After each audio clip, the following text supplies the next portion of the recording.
That I'm pretty sure like we're gonna see a lot of Soras. Maybe not now, but like maybe take up like a few months. We're gonna see a bunch of them just like pop up. Yeah, it's interesting too at Kameme because he doesn't do a lot of the crazy run out extensions, the Nair loop extensions. Okay. That a lot of the other stores do. He definitely has his confirms that, but he doesn't do a lot of those like Twitter like 8-minute combo Nair loop things that all the other stores does. He actually plays like a pretty, I'm gonna say honest neutral. Okay. But he plays like a pretty sure, I'll say honest neutral. Plays like pretty honest neutral in the way where he just keeps people above them, puts them in disadvantage, and juggles them as much as he can. Okay. Would you say like I guess that kind of sounds like almost like a Fire Emblem character at that point? Yeah. Would you say like he kind of plays like I guess like towards like that type of neutral? I guess. Yeah. He doesn't really focus too much on the crazy extension. He focuses on the confirms he can get, right? The Nair loop and up smash confirms, right? The forward air strings deep off stage. He does stuff like that. So he just punishes accordingly. He doesn't really go for the crazy confirms. But I feel like people are kind of learning that in order to play Sora at top level, you don't really have to do some of those crazy confirms. Yeah. That some people thought would make. Okay. Given all that, though, I'm definitely curious to see how Coyors is going to play the Sora then. Oh, 100%. Because we already have like two examples. One with the crazy combo Twitter clip, and then we have the Kameme. So let's see where he falls underneath that. Oh, Chrom. Okay. We're seeing Chrom. And automatically side B and Crowsong up airing out of disadvantage is something you should definitely do. Crowsong did get a pretty good startup with percentage, but Sora's already made that back in like less than a second. 59% to 47. Uh-oh. Yeah.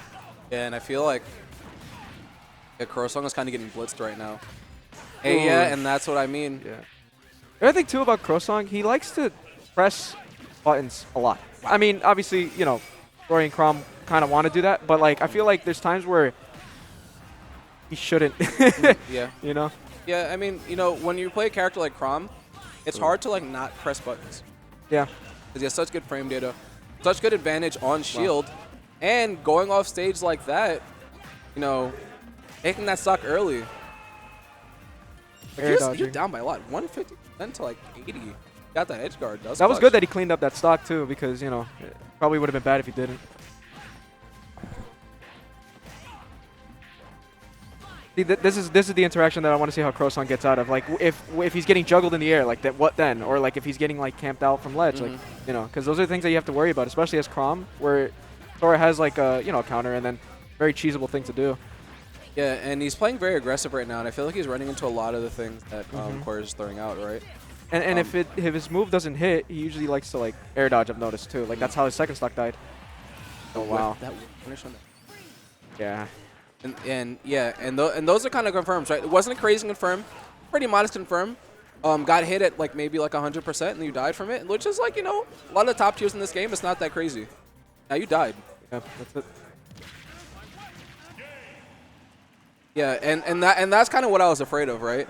So with Chrom, even if you space it out properly, even if you space out the up B, even though he did not space out these up Bs, you know, accordingly, even if you space it out where you're just below the ledge and you like almost snap, Sora can still interrupt that with his counter, and I feel like that is kind of the issue with going Chrom in this matchup. I think neutral's okay. And you can see like the punish game where Crowsong ended the stock early. But I feel like when he's getting punished, he'd get punished extremely hard against. Yeah. Would you say that, I guess, like, well, I guess, yeah. Like, I was going to say for Roy, oh, here we go. That up B would be a lot better because, you know, the whole spinning with Chrom, like, hitbox. Well, yeah, the thing is, like, now Coyors can still counter his up B, but he would have to make a read. Right, so you have to read him going low and countering, and then if you hold your jump, then you could like still jump and air dodge back to the ledge like you are Chrom, because air mobility is still the same. So there's a bit of a more mix-up with Roy than there is with Chrom in recovering. Okay.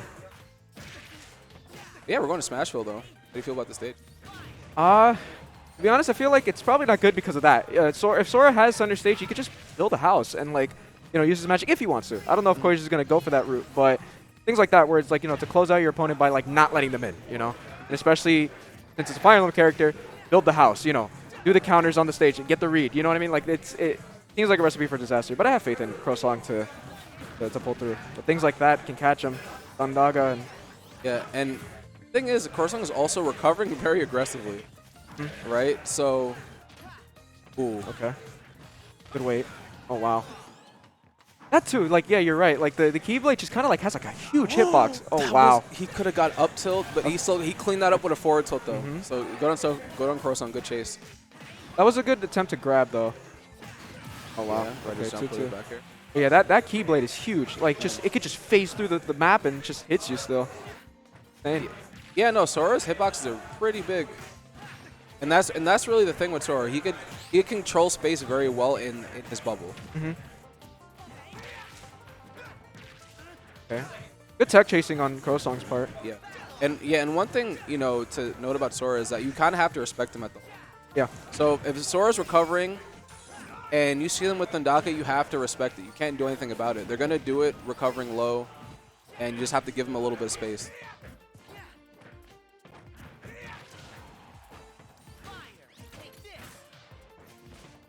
Crowsong definitely looks a little bit more composed this time around compared to the Chrom. But Coyors is doing a pretty good job at like trying to at least bait out some things. But wow, the forward tilt is going to do it. Good read on get up. Crowsong definitely speeding up his gameplay and trying to speed up Coyors' process.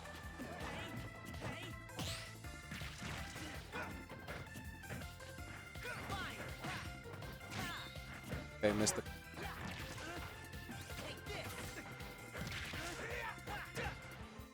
Now I feel like Coyors is starting to like get a little hazed, maybe like a little finicky. Yeah. The thing about it is Crowsong is not holding shield. Crowsong is not pressing the block button. Wow. And yeah. Not sure why though. Well, maybe because he just wants to like rush down. But yeah, and he's in the lead right now, and I think that's kind of working out for them. And I feel like that may be flustering Coyors a little bit. Like Coyors is throwing out a lot of these projectiles. There you go, the forward tilt. Wow. Yeah, throwing out a lot of these projectiles to try to keep him away, and Crowsong is just like, I'm not blocking. You think I'm gonna block? No. I feel like this also kind of makes more sense for Crowsong style because although Chrom has like the non-sour hits and his sword is consistent, I feel like because Crowsong specifically wants to do all this rush down, it's gonna pay off more because of the strong hit. So. Yeah, the Hilter. Yeah. Yeah, and another thing is that those are three get up options that got red for each one of those stocks coming out from Crowsong. So we got two rolls from ledge, and then one forward tilt at ledge. Those completely took his stocks, and now we are seeing the Shulk. Yep. Yeah. Tried and true. I'm not sure how this is gonna go because I've never seen Coyors play ever. So since you have more knowledge than me about this. I mean, Coyors has been playing Shulk in Smash 4. Oh. Is there any differences from Shulk's Smash 4 counterpart to his Ultimate? Like any like noticeable differences? It's the Monado. What's besides that? Like, I mean, that's the big thing. Everything else is essentially the same. Like the combos and stuff like that are still generally the same and stuff like that? The routes, I think I'm not a Shulk expert, but I'm almost certain that Shulk might have slightly different routes coming out from Buster. Okay. But I think everything else is almost the same. Okay. But the thing is, it's the Monado thing is such a big deal, mostly because Shulk has access to all of his Monados a lot sooner. Oh yeah, because he can like just switch through all. Yeah, it's crazy. Compared to like going one at a time. And I think, yeah, Coyors definitely messed up. Being able to switch Monados and hit stun is insane.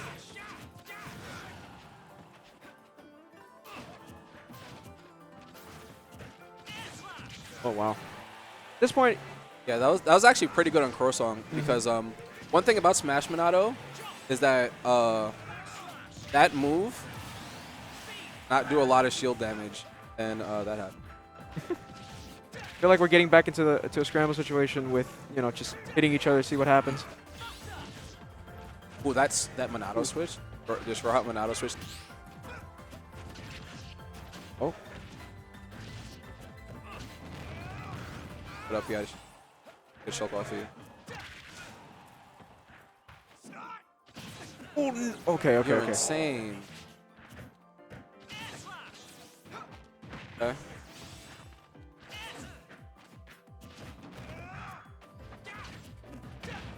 Grab. Down throw. Good call, the down throw. That like that. Okay. Oh, wow. Barely not killing. No down tilt? Ooh. Yeah, next hit, definitely do it. Oh, wow, Coyors went for that. Coyors went for that. The Coyors is OD for that. Gotta go for the backslash off stage. Shielding. Okay. Back to Buster. Yeah, it's not. Buster's not gonna kill at this percent. That might. Oh, okay. Oh, Yeah. That was a good. Yeah. Good stuff by Coyors. And yeah, and that's pretty much like almost like a knowledge check to a certain extent, right?